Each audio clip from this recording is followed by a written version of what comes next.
Hello guys, welcome to my at cook channel. আজ chicken rezala recipe পুরোপুরি hotel স্টাইলে কিভাবে বাড়িতেই খুবই সহজ এবং কম সময়ে বানিয়ে ফেলবেন তা আজকে আমরা এই ভিডিওর মধ্যে দেখে নেব। চিকেন রেজালা খেতে কারই না ভালো লাগে, সবাইয়ের একটা পছন্দের চিকেন রেসিপি। চলুন এটাকে শুরু করে নেওয়া যাক।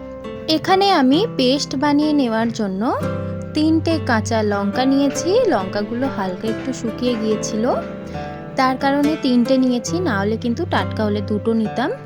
আর এখানে 2টো বড় সাইজের পেঁয়াজ এখানে আমি স্কোয়ার শেপে চৌকো চৌকোভাবে কেটে নিয়েছি, যেহেতু পেস্ট বানাবো তাই ঘন করে কাটিনি। এবার আমি একটা মিক্সিং জার নিয়ে নেব। এই জারের মধ্যে আমি এবার সমস্ত পেঁয়াজগুলো দিয়ে একটু ব্লেন্ড করে তারপর ফের পুরো পেঁয়াজ এবং লঙ্কাগুলো দিয়ে একবারেতেই ভালোভাবে পেস্ট বানিয়ে ফেলবো। পেঁয়াজের পেস্ট বানানোর সময় কোনো রকম জল ইউজ করবেন না, কারণ পেঁয়াজটার মধ্যে আগে থেকেই কিন্তু মসৃণ থাকে, তার কারণে পেঁয়াজটা অটোমেটিক ভালোভাবে পেস্ট হয়ে যায়, কোনো রকম জলের প্রয়োজন হয় না। পারফেক্টভাবে এখানে আমি পেঁয়াজটাকে পেস্ট বানিয়ে ফেলেছি। দেখুন, খুব স্মুথ একটা পেস্ট। এটা আমি আপনাদের একটা চামচের দ্বারা দেখাচ্ছি যে কতটা মিহি করে আমি এখানে পেস্ট বানিয়েছি।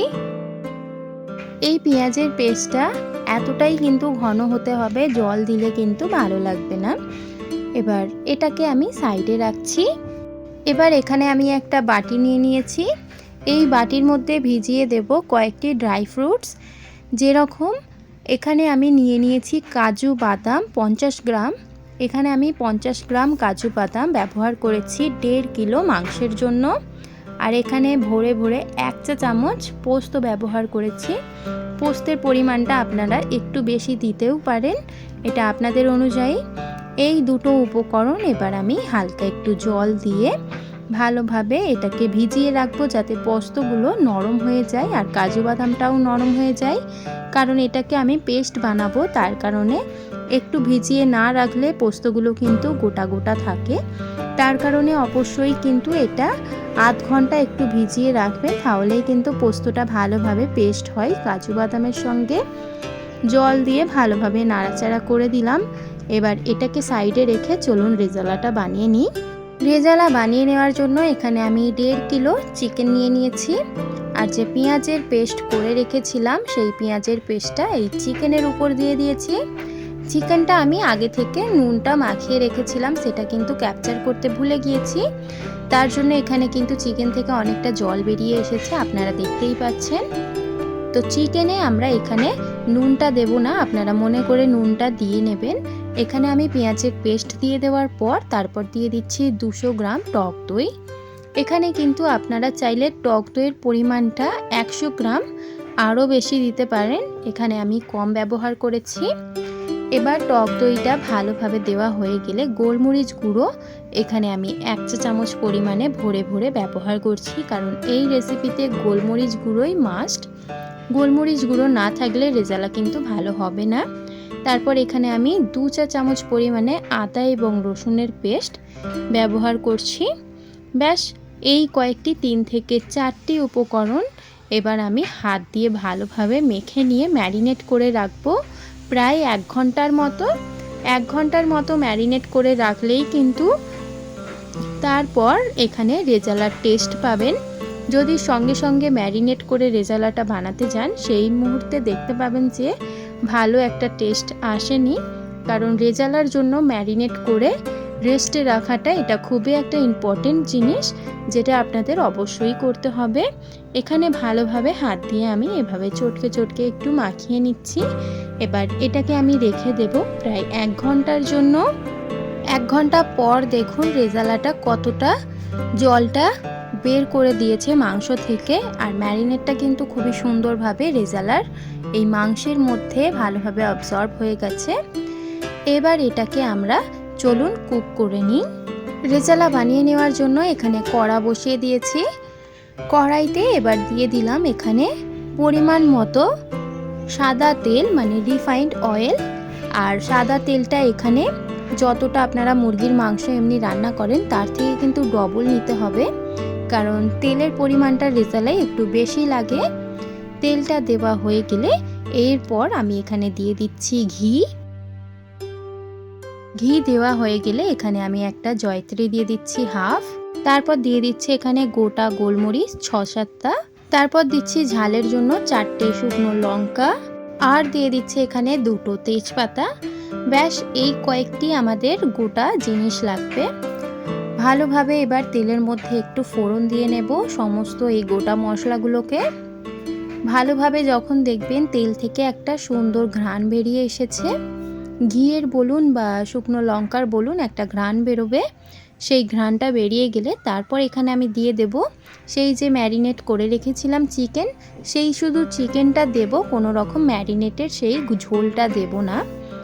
এখানে শুধুমাত্র চিকেনগুলো আমি ম্যারিনেট থেকে তুলে তুলে দিয়ে দিচ্ছি একটা একটা করে। সমস্ত চিকেনগুলো কড়াইয়ের মধ্যে দিয়ে দিয়েছি। এবার হাতা দিয়ে ভালোভাবে নাড়াচাড়া করে এখানে আমি একটু কষিয়ে নেব, যাতে চিকেনগুলো অল্প একটু ভাজা ভাজা হয় আর সুন্দর একটা টেস্ট আসে এর মধ্যে। ভালোভাবে নাড়াচাড়া করে দেওয়ার পর এখানে আমি দিয়ে দিচ্ছি হাফ চা চামচ গোলমরিচ গুঁড়ো।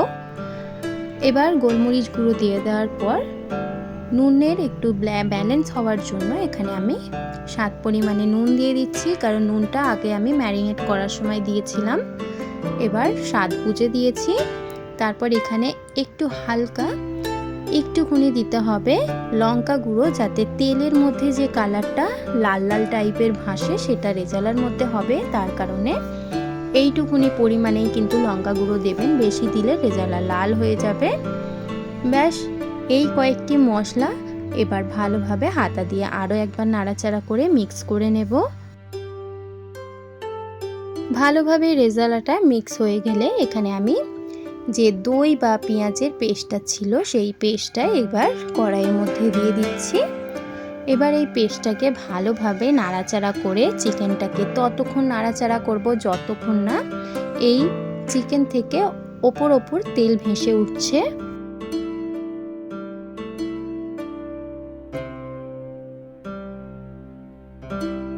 একটু হালকা স্টে করে করে নাড়াচাড়া করতে করতে মাঝে দিয়ে দেব এবার কাজু এবং পোস্তর যে পেস্ট বানিয়েছিলাম সেটা। এবার কাজু পোস্ত দেওয়ার পর কিন্তু অনবরত নাড়াচাড়া করে যেতে হবে, না হলে কিন্তু কড়াইয়ের মধ্যে ধরে যাবে, কারণ কাজু পুড়ে যায়। তার কারণে হাতা দিয়ে অনবরত নাড়াচাড়া করে কষিয়ে নেব যতক্ষণ না পর্যন্ত তেলটা ভেসে উঠছে। দেখুন এখানে নাড়াচাড়া করতে করতে তেলটা কিন্তু পুরোপুরি ভেসে উঠেছে। এই পর্যায়ে ফুটতে দেওয়ার জন্য এখানে আমি হাফ কাপ পরিমাণের জল ব্যবহার করছি। রেজালার মধ্যে বেশি জল হয় না, আঠা আঠা টাইপের রেজালা হয়, তার কারণে অল্প পরিমাণে জল ব্যবহার করলাম। এবার আমি এটাকে ঢাকা দিয়ে ভালোভাবে নাড়াচাড়া করে দিয়ে ঢাকা দিয়ে প্রায় 10 থেকে 15 মিনিট ফুটিয়ে নেব, যতক্ষণ না পর্যন্ত রেজালাটা গাঢ় হয়ে আসছে। আর রেজালা কিন্তু আপনারা লো টু মিডিয়াম ফ্লেমে এটাকে ভালোভাবে কুক হতে দেবেন। ফুল জোর গ্যাসেতে কিন্তু দেবেন না, তাহলে রেজালার টেস্টটা পাবেন না, কারণ তাড়াতাড়ি এটা ঝোলটা মরে যাবে, সেই টেস্টটা আর মাংসের মধ্যে অবজর্ব হবে না। রেজালা সবসময় কিন্তু লো টু মিডিয়াম ফ্লেমে এটাকে কুক করতে হয়। এবার আমি ঢাকা দিয়ে 10 থেকে 15 মিনিট এটাকে ফুটিয়ে নিচ্ছি। ব্যাস এখানে আমি 10 থেকে 15 মিনিট পর ঢাকা খুললাম। এখানে আমি একটু ঝোল রেখেছি, কারণ আমাদের মেম্বার্স বেশি, তার কারণে আপনারা চাইলে এটার ঝোল আরও কমাতে পারেন। পুরোপুরি পারফেক্ট হোটেলের মতো রেজালা এটাকে স্ট্যান্ডিং টাইমে রেখে দেওয়ার পরে পাবেন। রেজালা হয়ে যাওয়ার পর অবশ্যই কিন্তু স্ট্যান্ডিং টাইমে রাখবেন, তাহলে কিন্তু তার গ্রেভিটা ভালো হয়ে স্বাদ ওঠে আর তেলটা ভাসে উপরে অটোমেটিক, সেই সময় রেজালা কিন্তু দারুণ খেতে লাগে। স্ট্যান্ডিং টাইমে রেখে দেওয়ার পর এটাকে আমি সার্ভ করে নেব। আশা করি আপনাদের এই সহজ অ্যান্ড সিম্পল রেজালার ভিডিওটা ভালো লেগেছে, আর যদি ভালো লেগে থাকে অবশ্যই লাইক শেয়ার অ্যান্ড সাবস্ক্রাইব করে দেবেন। আমার এই নতুন চ্যানেলে যদি আপনারা নতুন হয়ে থাকেন তাহলে আপনারা অবশ্যই আমার চ্যানেলটিকে সাবস্ক্রাইব করে আমার পাশে থাকুন। আজকের এই ভিডিওটা সম্পূর্ণ দেখার জন্য আপনাদের সকলকে জানাই অনেক অনেক ধন্যবাদ।